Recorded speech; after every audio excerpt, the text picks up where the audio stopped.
Hello students, this video is for class 9 biology. In this video I am going to continue with the circulation part of the chapter 3. So let's just continue with our chapter. So today we will start with the topic of universal donor and recipient. Now, who is the universal donor? That we all know, blood group O, and recipient is AB. That means those who can give the blood to anyone, those are termed as the universal donor, like blood group O. Whereas the one who can receive the blood from anyone, that is termed as universal recipient, that is blood group AB. Another thing that I need to discuss, that is blood transfusion. What is it? The blood transfusion means transfer of blood. Now, who is giving the blood to whom? The donor is giving the blood to recipient. So, in order to give the blood or blood transfusion, we need to check both of their blood group matches, that there should not be any incompatibility between the blood groups. Apart from this, we need to see whether the donor is genetically or more or less healthy or not, whether it is carrying any disease or not. So that we need to see before transferring the blood to the unhealthy person. Okay, so this is the blood transfusion, that means transferring of the blood from the donor to the recipient in any emergency.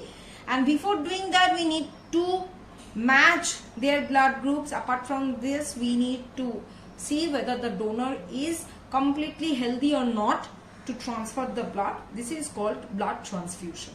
Clear? Now next we will move on to another new topic, that is coagulation of blood or blood clotting. Now, what is blood clotting?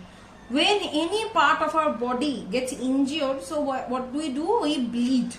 So if we bleed continuously and if that bleeding is not stopped, then what will happen? The entire blood of our body will come out. So that should not happen. So in order to stop that, after few minutes of the injury, there are certain protein factors which are also released.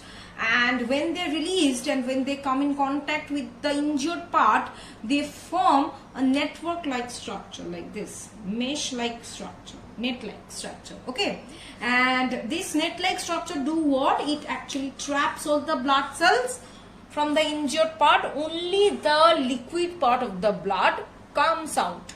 That is the plasma or the serum.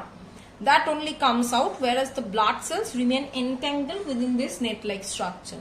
So how this entangled mass is being formed, which is preventing the blood clotting, that we will see, and that process is called coagulation of blood or blood clotting.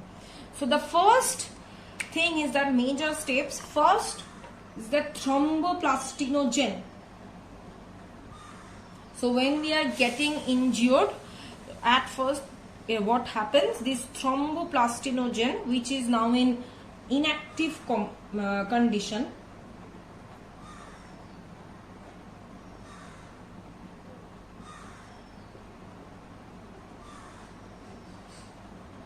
okay, now this thromboplastinogen will come in contact with the broken platelets and damaged tissue.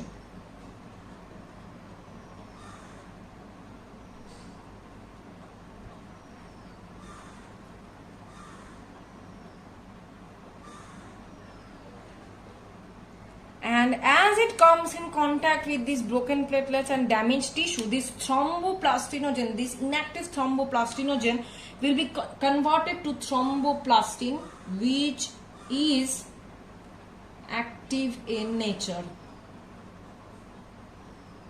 Okay. Now, this thromboplastin has been formed. Now, this is the first factor or the first protein. Now, the second factor. The second factor is prothrombin. This is another factor which helps in blood clotting. Now this prothrombin is also in the inactive stage.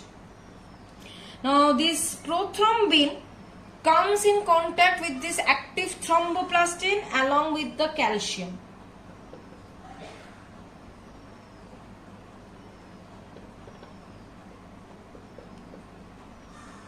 Now, this prothrombin coming in contact with this active thromboplastin and calcium, thus this prothrombin gets converted to thrombin.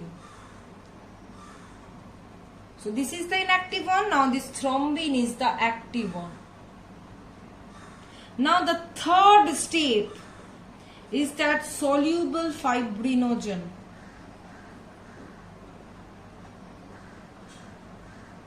This soluble fibrinogen now will come in contact with this thrombin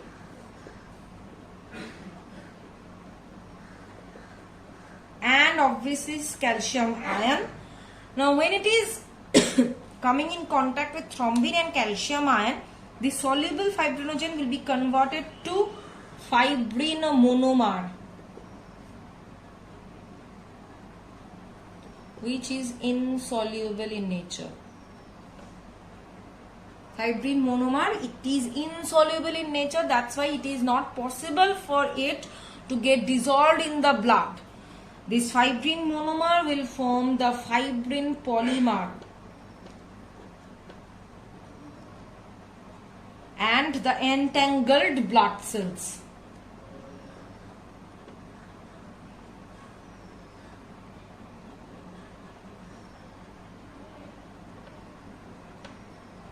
Now all these entangled blood cells and the fibrin polymer will ultimately form the blood clot. So in this way, what will happen?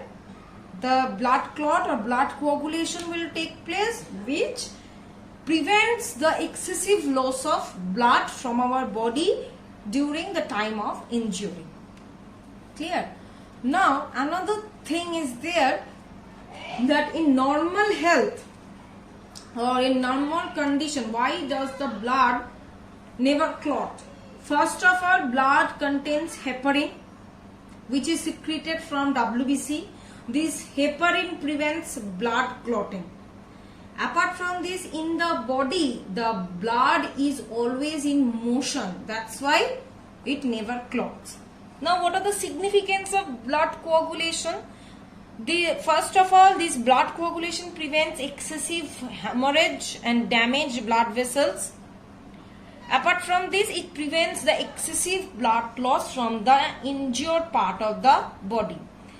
So, this was all about the blood coagulation and its significance and why the blood never clot in the normal condition in our body. So, I think that till this much you have understood the video. In the next video, I will continue with the chapter. Thank you.